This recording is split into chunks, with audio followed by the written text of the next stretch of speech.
Kwanuro reldan hisya tia maharnge atlom lechin kathin lunghi ito na hiya ansui mangai na rin om na zong kha nang chuan ingil si cây zong tức ngil phalo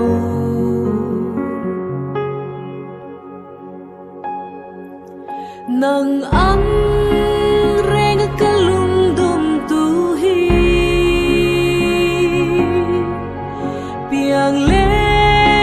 hian ka ring thei mol si lo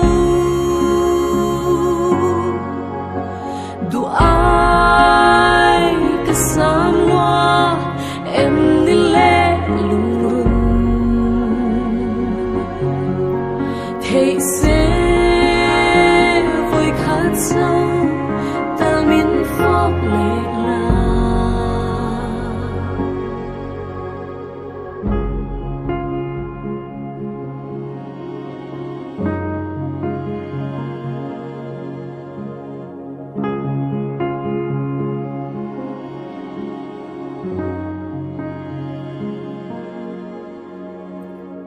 minit khan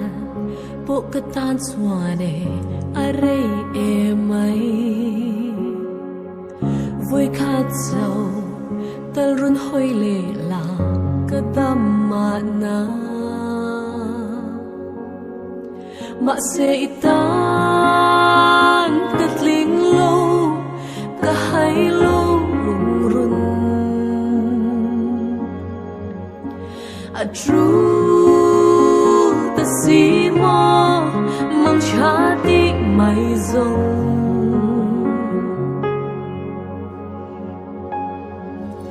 nang ang reng ka